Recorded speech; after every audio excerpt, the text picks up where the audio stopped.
Okay, here's our agenda. Pretty short and sweet. First, we'll talk a little bit about Tokio Marine HCC and our CPLG group, which is the group that I'm a part of, Cyber Professional Alliance Group, headquartered out of Encino. Then we'll start breaking down some of the 2022 numbers, what we saw in the regulatory marketplace last year, and then some background, a little bit of a history lesson on how we even got here in the first place. What is the history of RAC? What is the history of healthcare billing E&O, and everything, and pretty much summarized for the past 20 years. And then just a real get down to the basics, who's being targeted and how COVID-19 really impacted the entire regulatory space and how we're still sort of adjusting from that, and really the basics of how to sell the coverage. MEDEFENSE is a ancillary product. It is not required to be carried by any healthcare provider, although I have my opinions on that. But just generally speaking, how to sell it, how to captivate your insured or your agent or what have you, and just sort of get the product out there and show its value. And then, of course, at the end, we'll do a quick question and answer session. I'll give you all a few minutes to come up with your questions, and then we'll get started there too. Okay. About Tokio Marine HCC, I know a number of you know me from our NAS days. NAS insurance was purchased by Tokio Marine back in 2019, and it just ended up being a really profitable and productive marriage for both parties. Tokio Marine is exactly what you see here. We know risk. We have all sorts of various business units. Think about 17 or 18 at this point, but we're laser focused on specialty products. We're a very highly specialized underwriting company with deep technical knowledge, lean and decentralized, global capabilities, local expertise, diversified and uncorrelated portfolio. So we focus on all sorts of various products, especially niche products like MEDEFENSE, EMD, cyber, personal line cyber, medical stop loss, events, marine, the list goes on and on. We really pride ourselves on our diversified profile. Some quick facts here. So the CPLG group is the marketing name used to describe the Cyber Professional Lines group. We are headquartered out of Encino, California. We were originally the former PIA HCC Professional Alliance Group back in 1977, and then NAS Insurance started back in 1975. The Cyber Professional Alliance Group started there, and then we were purchased, as we talked about earlier a little bit, by Tokio Marine HCC back in April of 2019. That combination provides extremely unique specialty insurance solutions, and those very special insurance product lines include cyber and tech, professional liability. Some of you already know us for our allied healthcare, social services, standalone sexual misconduct, A&E, EPL, every acronym under the sun, and our turnkey reinsurance and programs division.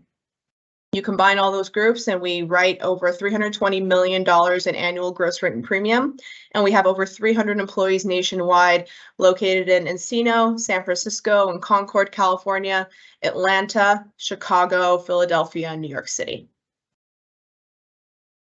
Okay, now down to the fun stuff. Now, the semi-annual report of Congress in 2022 projects that the Office of Inspector General recouped a little over $4 billion, B as in billion, B as in Boyadian, in expected recoveries resulting from audits and investigations in the fiscal year of 2022. Which means if you really backtrack to really when we saw a great deal of these recoveries started back in the late 80s, early 90s, recoveries since 1986, when Congress substantially started strengthening the Civil and False Claims Act investigations, now total more than $72 billion, which is an astronomical figure. Criminal actions against 710 individuals or entities that engage in crimes in the Health and Human Services programs. It also includes about 2,300 individuals that were excluded from federal healthcare programs. We're seeing this number increasing significantly year over year. 736 civil actions, including a slew of things, including false claims, unjust enrichment lawsuits, federal district courts, federal civil monetary penalty settlements, and administrative recoveries to provider self-disclosure matters. We'll talk a little bit about voluntary self-disclosures later on in this presentation. This is a big thing that I really want to touch on. It's been something we've discussed for a couple of years now, and there's also been a significant percentage increase of False Claims Act related to key tom actions or whistleblowers. So for anybody who is not aware, a whistleblower is somebody who who has had history working at a specific facility in the past. Now, the benefit to that is that they have all sorts of industry knowledge and very highly specialized knowledge pertaining to how that medical facility operates, especially if they've violated any False Claims Act issues in the past. Somebody who works within that group is likely going to know about it. So if they bring any sort of information forward to the government, that whistleblower gets paid a very hefty, handsome sum of 30% of the total recovery. That is a huge financial incentive for these whistleblowers to bring any information they have forward and therefore get paid handsomely for that. So the whistleblower-related lawsuits, investigations, what have you, have increased to 652 in the fiscal year of 2022. That number increased from 596 in 2021. So we're expecting for that number to increase significantly year over year. These are the most expensive claims we've seen because the evidence is so sticky and written, and it's very difficult to fight against.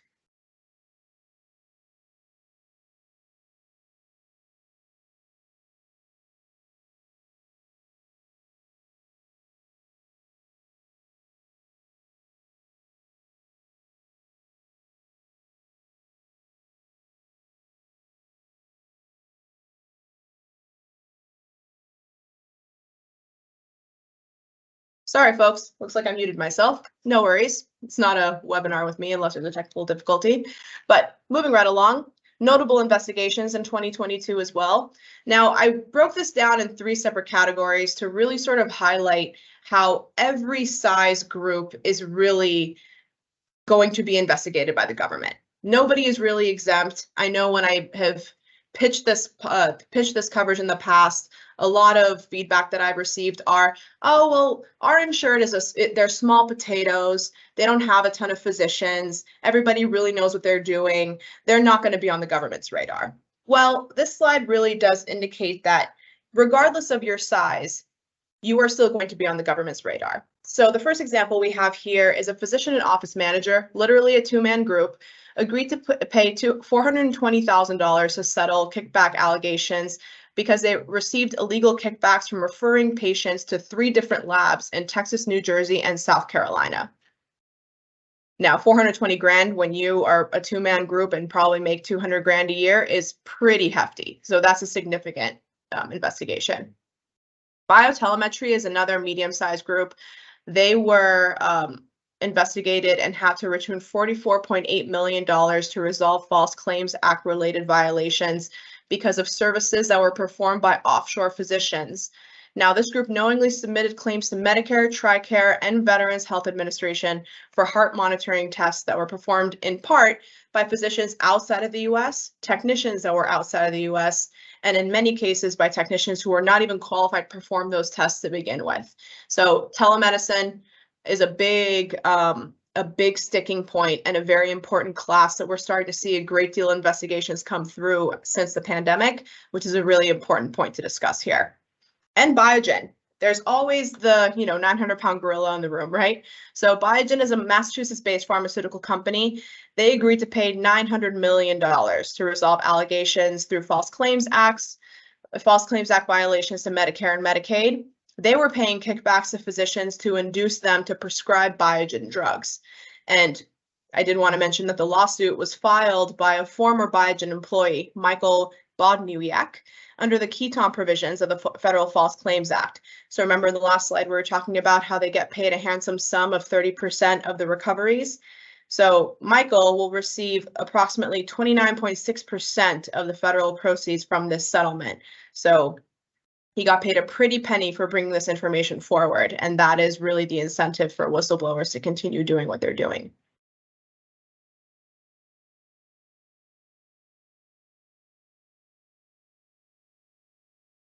Okay, so let's backtrack a little bit. A history lesson. How did this all get started? When did we all start really talking about healthcare billing E&O? Now, in 2005, the government deployed a 3-year testing program. It was a pilot program on a few states, primarily California, New York, Massachusetts, South Carolina, and Arizona. And they said, we're going to combine this in a couple ways. We are going to create a national database that helps us track all of the billing activity of each medical group in these 5 states. And on top of that, we are going to actually send in individuals, human auditors, to go into each group and ask for medical billing information to ensure that they are, billing for services correctly, or that the services are still medically necessary and they're not excessive. So they combine these 2 approaches. And within those 3 years, by investigating those 5 states, they were able to recoup over $900 million. The government thought, this is great. The test pilot was extremely successful. And after that 3-year test pilot program, they decided to make it national. So once they took that program national, they recouped $900 million in 1 year. Now, how did they do this? That database breaks down all the billing activity for all the medical groups, right? So if somebody is billing higher or lower than their peers, that's a red flag. Usually, in this case, it's going to be higher is a red flag. And the auditors that are being sent out to visit these medical groups and require billing information to be brought forward, they get paid 9 to 13%, a contingency fee. So they are also being incentivized to find those billing errors because they're getting paid a small percentage of whatever the recovery is that they're able to successfully prove has been recouped improperly. That combination turned out to be very successful. And then they decided to really take it in an aggressive way on a national basis. And they later on brought in a bunch of other task forces that we're going to talk about. But first, who is being audited by RAC or any of the other task forces and why? Well, any medical provider with a National Provider Identification Number, also known as an NPI number, is susceptible to being audited. Now, it's a 10-digit number that the CMS awards a healthcare provider or a healthcare facility, depending on the structure. And anybody who has that NPI number is going to get tracked.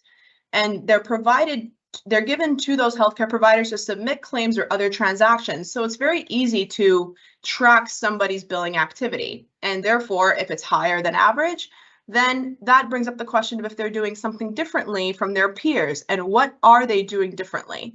And is it improper? Are they billing for services that are medically unnecessary? Are they billing for services that are excessive? Are they documenting their information properly, et cetera, et cetera? And all of these questions lead to an investigation to be brought forward. Now, the healthcare providers can be anybody. It could be physicians, nurses, hospitals, labs, nursing homes, et cetera, et cetera. And some facilities have multiple physicians with all different NPI numbers that they're utilizing.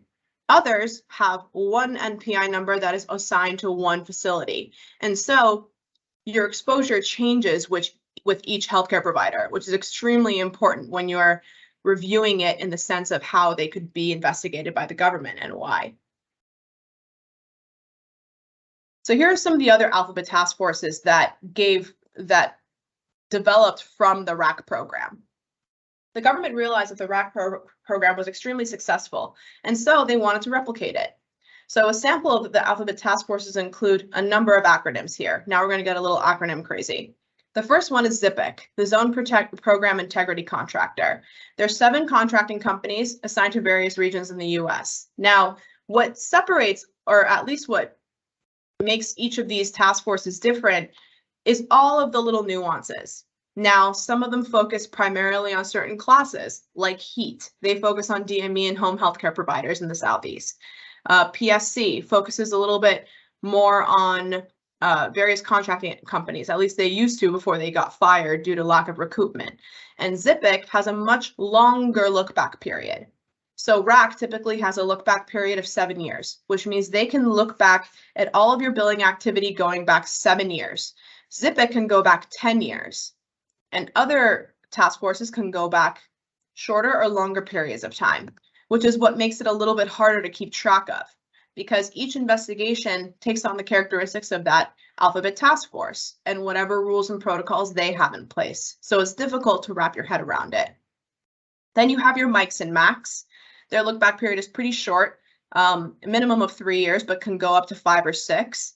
And then your MACs are really responsible for processing any sort of violations pertaining to Medicare Part A and B claims. So Again, everyone has different characteristics, and those characteristics make it harder for the healthcare providers to predict what the task force is going to be doing and puts them in a more vulnerable position.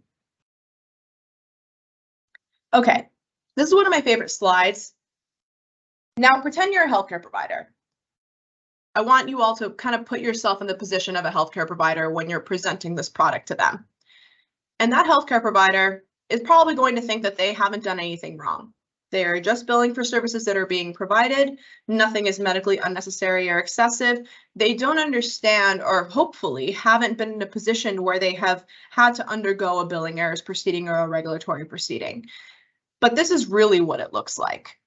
When you are being investigated, should that physician or that healthcare provider choose to fight it, this is what the appeals process is going to look like. At first, at the way top of this chart, you'll see a little black oblong type shape that says demand letter. Now, a demand letter is what is sent to the healthcare provider that says, hello, Dr. So-and-so. After reviewing all the billing information that you provided for the last, 10, 20, 30 records, we believe that after our review, you actually owe the government $100,000 due to violations of false claims acts, including A, B, and C. Please send in the money into us in the next 2 weeks. You see this demand letter and you go, I have no idea where this is coming from. I want to appeal it. Then you have the right to appeal within 30 days to stop the recoupment process. And if that appeal is denied, another appeal has to be filed within 120 days. So your window of time to get all this information into the government and any sort of evidence to prove your case is very short. And with every appeal that you miss, or with every deadline that you miss, you're going to get a fine or a penalty is going to be levied against you. And as you progress, you have a level 1 appeal. By the way, the level 1 or the level 2 appeal is typically where a RAC auditor gets paid their 9 to 13%. So they've already done their job. They took the money and ran, assuming you paid them because you just want this entire situation to go away. Now, if you want to keep fighting, you can go into a level 2 appeal, a 3, a 4, all the way to the very end, which is level 5 appeal that is going to be handled by the Judicial Review and the U.S. District Court. These investigations can take years, 1, 2, 3, or more years. They can close and reopen. It's a very long, drawn-out process. So the value of this coverage, and we'll talk about this a little bit later as well, the value of this coverage is having the resources for somebody to help you walk through this process. We offer free choice of counsel. However, everything that is covered is your legal expenses, your fines and penalties, and your shadow audit costs. So you will have the ammo and the support to be able to provide evidence to prove that nothing improper was being done. And that's invaluable in this circumstance. Now, what are the typical error types that the CMS can investigate a physician for? They really go across the gamut. The most common, I would say, is medically unnecessary, although that's typically combined with excessive use of services provided. In other words, you're being investigated for providing medical services that were deemed unnecessary. Now, keep in mind, the physician is the one who is being told that the services they provided were medically unnecessary. However, if you're talking in the context of a RAC auditor did not go to medical school. They did not have to do residency or fellowship or engage in any sort of training that the physician had to go through. So the individual who is claiming that the services provided were medically unnecessary are not qualified to do so. They are only being financially incentivized to prove that something was done improperly so that they can get their payday and leave. But the physician is the one who has to protect themselves and fight and prove that the services they provided were in fact medically necessary. So already your investigation is starting off extremely subjectively. The flip side of that are incorrect services provided or excessive services provided. That really depends on the class of business. A lot of chronic care focused medical groups and healthcare providers such as social services agencies and nursing homes who engage in physical therapy and long-term healthcare services, they're really going to be investigated heavily for that specific error, primarily because the chronic care world, it takes a long time for someone to feel better, especially if you're dealing with a nursing home where, your patient has to go through a certain number of physical therapy visits to start feeling any sort of difference. And sometimes they maybe don't feel a difference, but nursing homes get pegged most frequently for incorrect or excessive use of services for that reason. Insufficient documentation or failure to document your billings properly, that's something we see pretty often. That goes along with the other category. That's a lot of like improper transfers or early or late transfer type violations. So it really varies based on the healthcare provider, the structure of that provider, and what the government really wants to investigate at that time. So a look back at 2021. Let's switch gears a little bit. In 2020, the majority of healthcare providers had to shut down between March and August, depending on what region of the country you live in. Sometimes it was longer, sometimes it was shorter. And then through the end of 2020, a lot of the investigations came to a screeching halt. So there wasn't a ton of activity that was going on in 2020. But in 2021, all those investigations picked up again. And on top of that, now the Attorney General started realizing, and obviously the US government started realizing, that there were all sorts of various fraud schemes that were coming to fruition as a result of the COVID-19 crisis. So the Department of Justice really started focusing heavily on how to limit those fraud schemes or how to eradicate them altogether. Now, in the middle of this slide, you'll see that since the start of the COVID-19 pandemic, the department worked to identify, monitor, and investigate the misuse of critical pandemic relief monies. Attorney General Barr released task forces to address COVID-19 related marketing manipulation, hoarding, and price gouging schemes, and that led to the development of the National Center for Disaster Fraud Department, which is a partnership between the DOJ and various law enforcement and regulatory agencies to improve and further detection, prevention, investigation, and prosecution of fraud related to any natural or man-made disasters, and advocate for the victims of those fraudulent schemes, the most obvious being COVID-19. So this is a big example, probably of one of the biggest fraud schemes that we saw in California.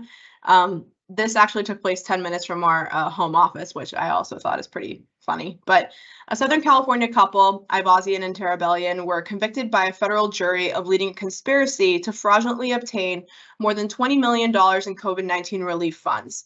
So they used hundreds of fake, stolen, synthetic identities, including names belonging to people who are elderly or deceased or traveled to the US on a foreign exchange student program and never returned back home. And they submitted fraudulent applications in their name to achieve 150 PPP and EIDL loans. They realized that the government was on their track and the FBI was on their track, and they fled to Montenegro, where they were extradited and then brought back to the US. So at the end of an 8-day trial, the jury found them guilty of conspiracy to commit bank fraud, wire fraud, conspiracy to commit money laundering, and even aggravated identity theft. So the FBI, IRS, criminal investigation, and the OIG investigated the case, and they were sentenced to 17 years in prison, and Terabellian was sentenced to 6 years in prison. So the picture on the right-hand side here is actually a picture of Montenegro, where they were extradited. But this story is unfortunately much more common than we think. And we're seeing a number of those fraud schemes kind of coming to fruition on our claims history. And that's an important thing to really also highlight when presenting the coverage, because even when the healthcare provider feels that they're doing something correctly, there are some instances where the fraud schemes are just so outrageous. And this is a good example to bring up in that case. So how has COVID-19 impacted the regulatory environment on a grand scale? Not just 10 minutes away from our office, but how else are we seeing this come to fruition? So the Department of Health and Human Services, the OIG, alerted the public of these fraud schemes related to coronavirus type issues. And there are all sorts of tests that were being offered by scammers to Medicare beneficiaries in exchange for that personal health care information. We saw a great deal of these coming through in the cyber world. And I'm sure a lot of you maybe saw those emails or those text messages come through of people who were saying that, please provide us your information and we will send you a free COVID test monthly to make sure that you are healthy and not, didn't catch COVID-19. And a lot of people fell victim to these scams, and they provided their home address, social security numbers, healthcare insurance information, because they were claiming that it was free based on your insurance policy, and they'll review it for you if you would be so kind to send them your insurance information. And a lot of them fell victim to these scams, and we're still seeing the after effects of this coming through. So how are these patients being targeted? A lot of them through telemarketing calls, social media platforms, and even door-to-door visits. So I urge everyone to not only be extremely careful, but alert their clients to this exposure as well. So what do we predict for 2023 as a result of everything that we've heard between RAC and COVID-19, whistleblower exposure, and now that the government is really cracking down on any COVID-19 related schemes? What are we expecting to see in 2023? So since the pandemic, we've seen a variety of different classes show up on the government's radar, telehealth and telemedicine being a big one, as we saw with that last notable investigation earlier in the presentation. These classes could be targeted for any sort of reasons, primarily medical necessity of services, excessive use of services, and like type billing errors. The ones that we continue to see consistently are alcohol and drug rehab centers, primarily because of the chronic care exposure that we talked about earlier. Walk-in or urgent care clinics, they're also going to be investigated more heavily because of COVID-19 fraud schemes. Clinical labs, they're one of the biggest ones for Stark and anti-kickback violations. Telehealth and telemedicine, of course, during the pandemic, all sorts of people had to really adjust their working style, and they couldn't go into the office for a number of months. So a lot of them, willingly or unwillingly, adapted or adopted some sort of telehealth aspect to their medical services or the services they were providing. And the increase of that exposure really increased the exposure for everybody in the entire country. And that's a big one to really mention too. And finally, nursing homes. But nursing homes are also on the radar for another reason. Operation Nightingale. This is a new legislation that was released at the end of January 2023. The OIG launched a multi-state coordinated law enforcement action to apprehend individuals engaged in a scheme to sell false and fraudulent nursing degree diplomas and transcripts. They were already allegedly obtained from accredited Florida-based nursing schools to aspiring RN and LPN-VN candidates. Now, these individuals who acquire the credentials use them to sit for the nursing board exam. They could do that. And after they successfully completed the exam, they were eligible to use that license to go work in an actual medical facility. The overall scheme involved the distribution of more than 7,600 fake nursing diplomas. The most recent article I read actually said it's closer to 10,000, so that number is increasing over time. These schools are now closed, but now you have anywhere from 7,600 to 10,000 fake nurses out there with fake nursing diplomas. And the government is investigating this extremely aggressively. In fact, the legislation was released January 25, 2023, right? We already started seeing claims for this coming through the first and second week of February. So they're already got their boots on the ground, and they're already planning to investigate this extremely aggressively because of the lasting effects of harm that it could leave on the patients. And that's where the sense of urgency is coming from. So this is a huge exposure that all sorts of nursing homes are really facing in 2023 and likely for years after. Now, I talked a great deal about the various exposures, how the regulatory environment has changed and adapted over time. Now to the real fun stuff. How do you sell MedDefense? How do we take all that information and translate it to a sales pitch? What information do you have to bring forward to the medical provider to make them understand that this is actually a valuable coverage that's worth pursuing? So for one, the first question that I would ask is, do you bill for the healthcare? Do you bill for the delivery of your healthcare services? Do you bill to Medicare, Medicaid, or private commercial payers? Now, typically, if they're nursing homes or their demographic is typically older folks, it's going to be Medicare. If it's alcohol, drug rehab, social services, it's likely going to be Medicaid. How much of their services are going to be billed to Medicare and Medicaid? Because the higher that number is, the more likely they're going to be investigated. Private commercial payers, of course, is always an exposure out there. I recommend to bring that up at any time you can. Does your practice comply with Stark and anti-kickback regulations? Do you have your contracts and your referral relationships reviewed by outside counsel? Do you have an attorney reviewing your contracts? Even if the insured doesn't think that they're violating these statutes, there's always a loophole and there's always something that could end up being a problem. So we always preach that to be the case. Is your practice subject to HIPAA? Of course it is. Odds are if they're a medical provider, they have to be subject to HIPAA. And EMTALA, this is not a huge thing to really bring up with most medical providers. This really primarily pertains to emergency medical groups, hospitals, and emergency transport, which we don't really write on MedDefense anyway. And the most popular myth that I still continue to hear to this day is, I outsource my billing to a third party, so I don't have the exposure. Unfortunately, even if you outsource your billing to a third party biller, that third party biller is only carrying out the administrative responsibility of attaching a code to the medical service that you told them you provided. Therefore, the exposure is not sitting with the medical biller, it's sitting with the healthcare provider, because the government is not interested in the coding. The government is interested in the medical necessity, the excessive use, the failure to document records properly. They're focused on the medical necessity of the services being provided, and that exposure, it does not fall on the medical biller. It falls on the healthcare provider. So the exposure stays with the healthcare provider, and that is something I would always clarify. Well, who's buying MedDefense? Who should you really focus on? It's really across the board. Medical groups and healthcare facilities continue to be our most popular classes, primarily because of their business structure. Medical groups tend to have more physicians on board, so they have more NPI numbers that are being utilized, and therefore can carry a higher exposure. Healthcare facilities such as home healthcare, nursing homes, social services agencies,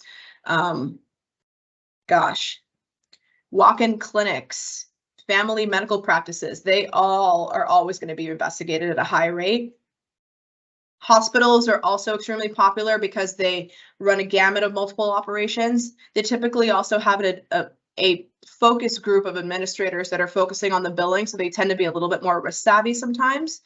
And of course, solo practitioners and dentists. Dental groups are one of our fastest growing classes, so that's something I would always try to cross out the product too. So what does the policy truly cover? How do you explain that to a healthcare provider? The policy covers three things: legal fees, defense costs, shadow audit expenses. So a shadow auditor is a forensic accountant, really, I guess is what we call them. They can come into a healthcare provider space, review all of the bills that the government claims to have been done improperly or medical services that are unnecessary, and they review all the services. They're not paid on behalf of the government, so they are a more neutral perspective that is reviewing all the information that is and the allegations coming through. And they review everything, and they come back to you and they say, the government says your error ratio is actually about 82 or 87%. After reviewing everything, it's closer to 30%. So you don't owe them $500,000 in restitution costs. You actually owe them closer to $100,000 in restitution costs. And that evidence is invaluable when you're bringing it forth during an appeal. And that cost, which is very expensive, is covered by the policy. Regulatory fines and penalties, that's also a really, really big one. Very heavy exposure there. But I want to be explicitly clear about this. There is no coverage for restitution on this policy.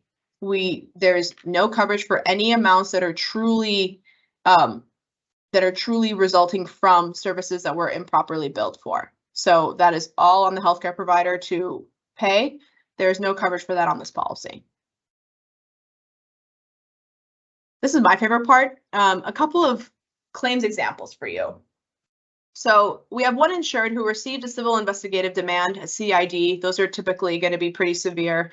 It was issued pursuant to the DOJ's authority under the False Claims Act violations and connection and allegations that the insured submitted or caused to be submitted false claims acts relating to physician visits, annual wellness visits, or other patient services. The CID requested documents and materials from 2016, so the look back period was at least 5 years, to the present to be produced. Now, the longer your look back period is, the more expensive that claim is going to be, because that number gets extrapolated over time, and that's when it gets really, really problematic. So the matter is still ongoing, but it's expected to erode the entire $1 million MEDEFENSE limit on the insured's policy because of the extrapolation formula and because of the severe allegations that were being brought forward. So this was a painful claim, nonetheless. And another one. So we had a small family medical practice. They also received a civil investigative demand by the Department of Justice, and they investigated multiple violations of False Claims Act, including soliciting and receiving remuneration from medical organizations in return for the referral of medical beneficiaries, providing remuneration for insurance agents for the referral of these beneficiaries, and finally, engaging in unsolicited promotion of MA plans to Medicare beneficiaries. So all sorts of Stark and anti-kickback violations here. The policy extended coverage to cover their legal expenses, shadow audit costs, and regulatory fines and penalties, like how we discussed in the previous slide. And we paid a total of $590,000 in defense costs, legal fees, and expenses incurred in responding to these CIDs. So not only are we expecting the frequency to increase significantly with the various new legislation that's coming through post-COVID-19, but we're expecting the severity to increase as well. Now, severity has always been a characteristic of the MEDEFENSE coverage, but that combination is going to really prove interesting in 2023 and 2024.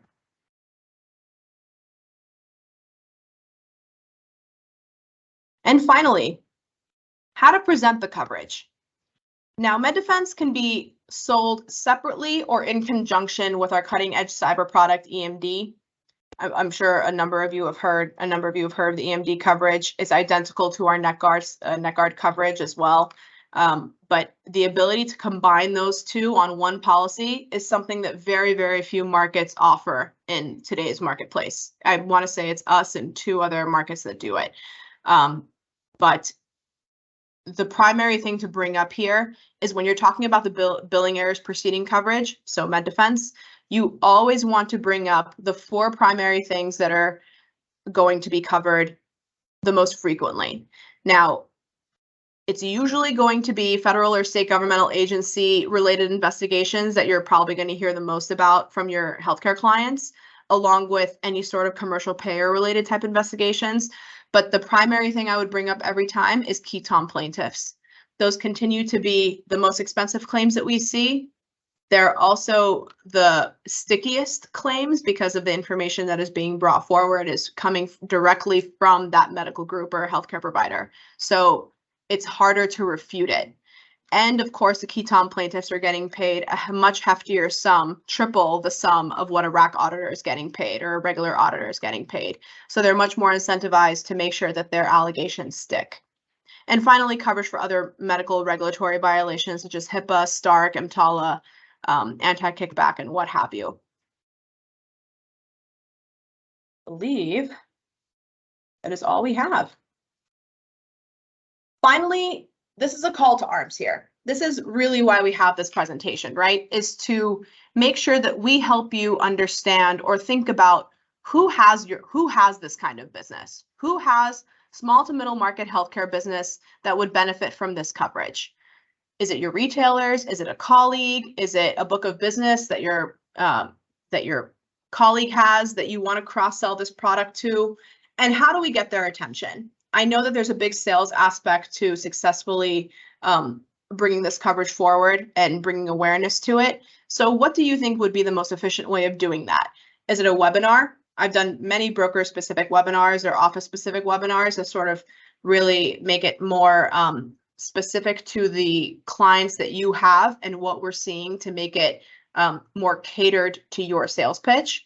Is it an email blast? Is it a program packet? How do we make it as easy as possible for you to, well, first of all, respond to questions 1 and 2, but also how do we make it easy for you to feel like you have our support and to help you bring this information forward in a way that's going to be not only an efficient use of your time, but a productive use of your time. And we've been doing this for about 30 years now. So it's been proven to be extremely successful. And a great part of that is the broker relationships that we have and being here for you for when you need to get in front of an office and do your jobs. All right. I'll give you guys a few minutes to come up with any questions in the chat, and then we will have a quick Q&A session.